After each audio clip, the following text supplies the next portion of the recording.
Yen Tuhan anggone urung mati, awakmu kabeh ora iso metu sing kene. Jika Tuhan peliharaan kakek belum meninggal, kalian semua tidak akan keluar dari sini. Suaranya berubah menjadi suara wanita berusia 70 tahunan. Rasanya suara itu sangat familiar di telingaku. Nenek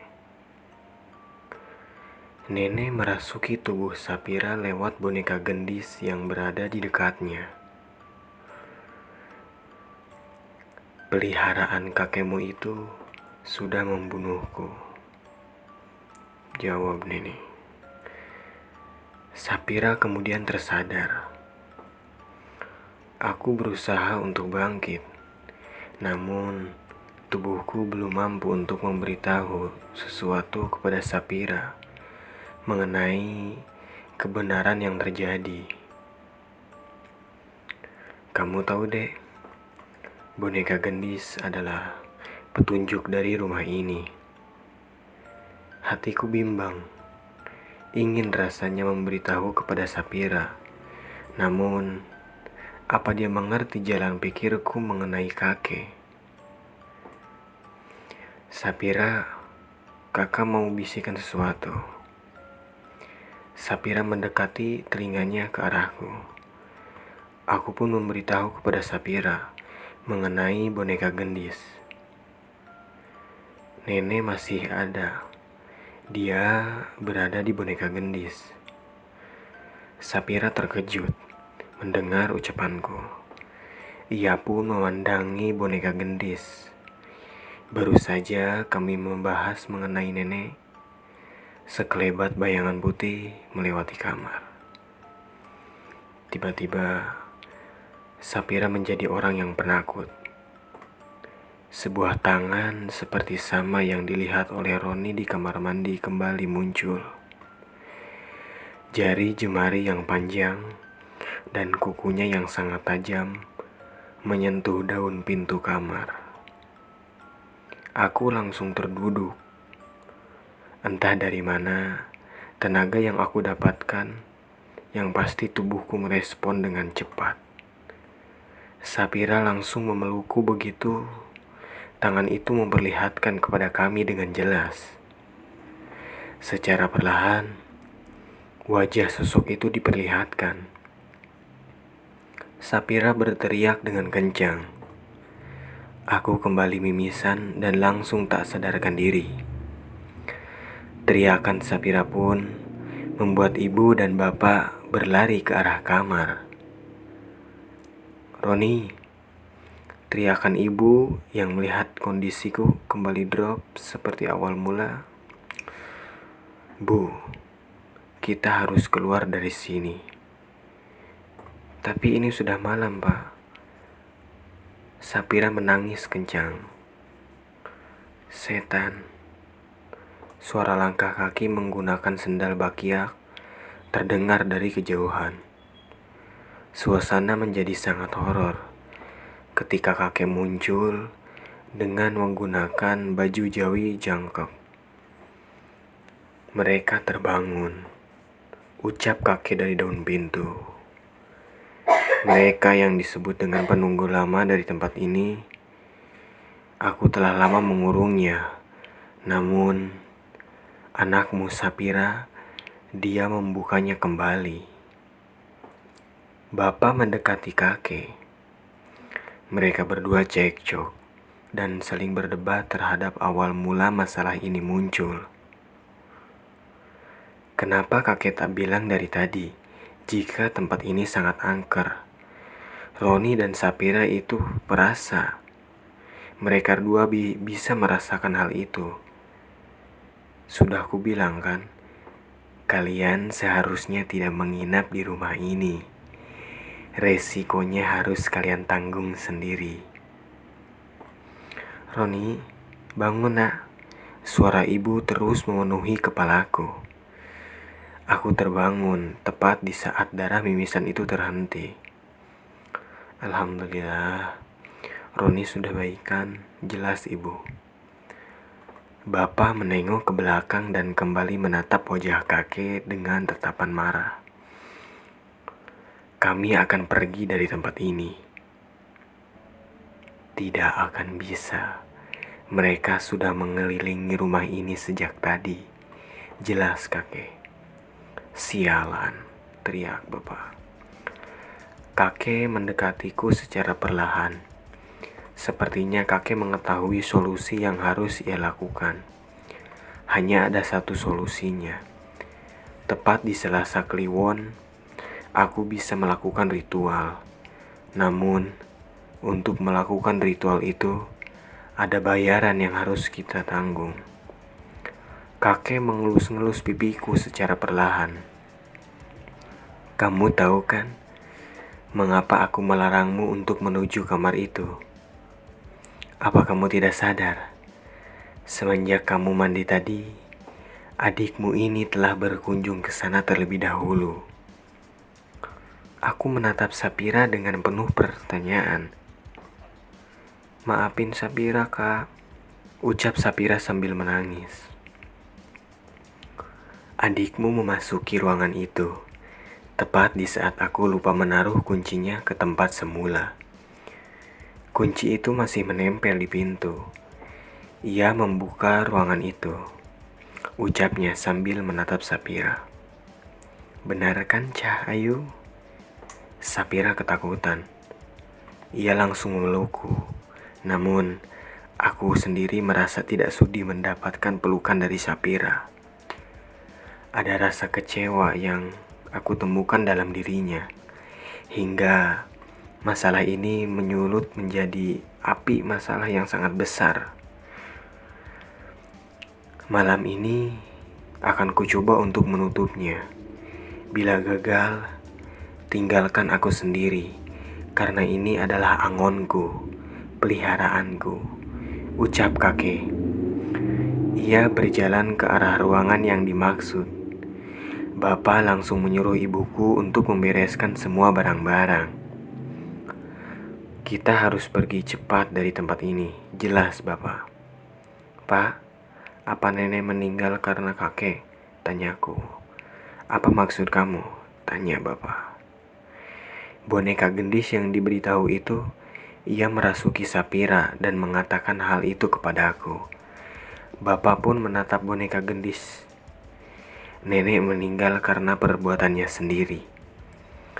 Kakek menanggung beban yang ia terima, karena yang memelihara kuntilanak-kuntilanak itu ialah nenek sendiri. Dan ruangan itu adalah tempat ritual nenek. Jelas Bapak. Kenapa Bapak gak bilang dari tadi? Kesalku. Bapak mendekatiku. Ia mencium keningku dan mengatakan, Roni, Bapak gak mau liburan kita kacau gara-gara kalian berdua takut. Maafkan Bapak ya. Bapak salah. Bapak yang telah membuat kesalahan karena memaksa kalian untuk menginap di rumah ini.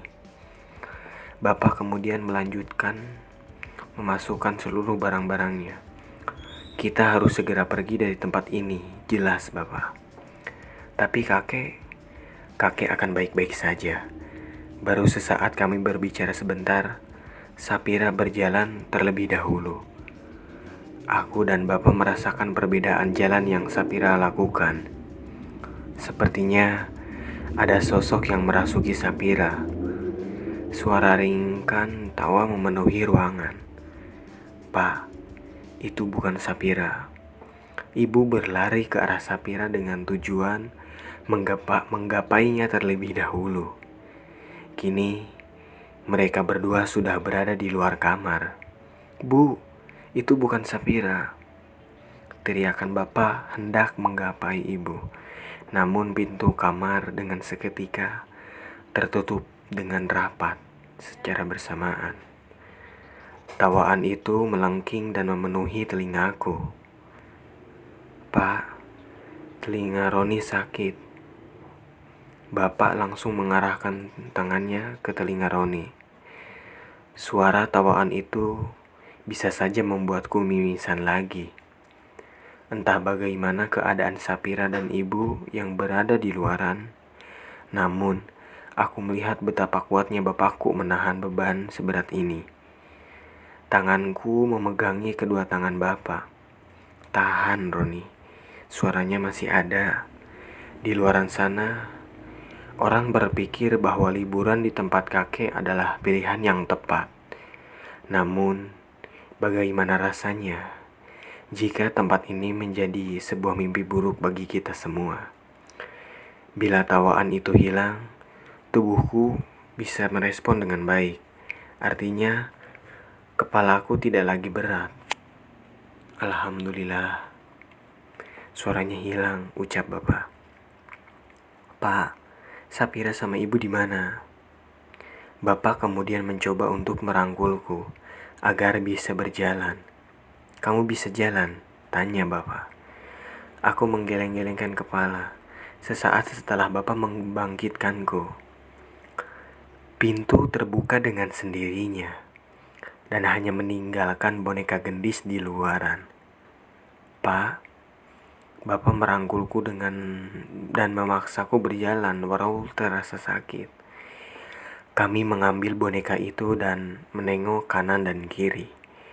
Aku melihat 3 atau 4 bayangan berdiri tegap di luaran. Pak, itu apa? Tanyaku sambil menunjukkan ke arah bayangan yang terhalang jendela. Di sana, di gorden rumah, bapak mengarahkan tangannya ke arahku. Ayo cari ibu dan Sapira. Bapak dan aku menuju ruangan yang dipercaya sebagai ruangan pantangan itu. Namun, aku melihat ibu dan Sapira sedang terduduk di ruangan tamu. Ibu, Sapira? Tanyaku. Mereka bukan ibu dan Sapira, jawab bapak. Aku menatap bapak. Bapak menggeleng-geleng kepala dan berkata, mereka hebat memanipulasi mata manusia. Mereka membuat keraguan dan keresahan. Ibu dan Sapira bersama kakek, jawab bapak. Dan benar saja, ketika aku menengok kembali ke arah ruang tamu, mereka berdua sudah menghilang. Kami memasuki ruangan yang sudah tidak terkunci. Sesaat kau melihat 3 orang sedang terduduk, mereka adalah kakek, ibu, dan Sapira. Duduklah. Mereka sengaja memisahkan kita semua. Pejamkan mata kalian, ucap kakek. Aku menutup mataku. Kakek memulai ritual itu. Ia pun kemudian menunjukku dan berkata, boneka ini adalah penyebab mereka semua kembali datang. Nenek mau kita selamat. Kakek mau menusuk boneka itu. Kami seperti berada di sebuah tempat yang tak berpenghuni.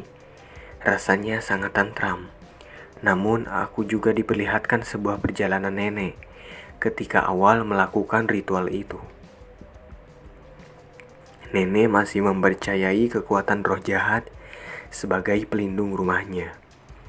Ia menaruh banyak sekali simpanan di setiap sudut rumah dan tak bisa diambil kembali selanjutnya. Nenek melakukan hal itu demi kepentingannya. Suatu hari, ketika roh jahat yang menjaga rumah nenek memberontak, mereka semua menyerang tuannya. Hingga akhir hayatnya, nenek masih tergantung dalam suatu yang bisa dibilang sebagai karma. Dan kuntilanak yang mendiami rumah nenek merupakan peliharaannya. Akhirnya, hingga kakek yang menutupi mereka. Itulah alasan kakek tidak ingin bapak menginap di rumah, karena mereka akan lebih senang dengan orang-orang yang bisa merasakan keberadaannya. Buka mata kalian semua, ucap kakek. Kami pun membuka mata secara bersamaan. Kakak, ucap Sapira. Aku tersenyum.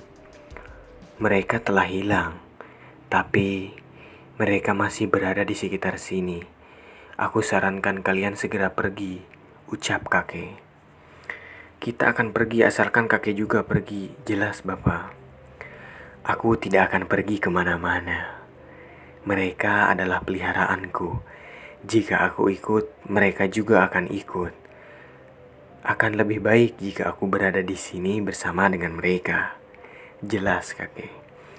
Kakek pun menatap ke arahku dan berkata, "Sosok yang kau temui di kamar mandi adalah bentuk dari roh jahat yang menyelimuti nenek."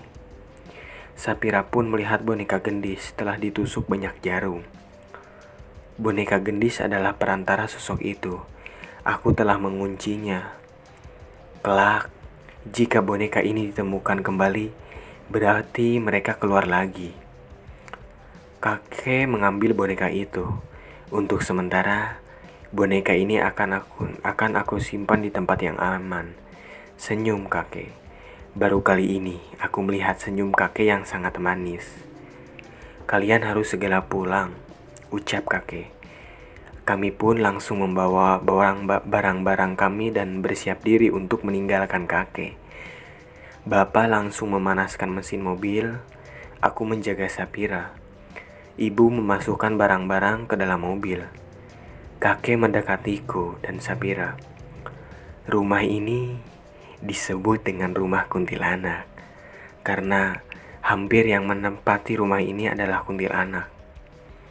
"Mobil sudah siap," teriak Bapak. Kami pun pamit terhadap kakek.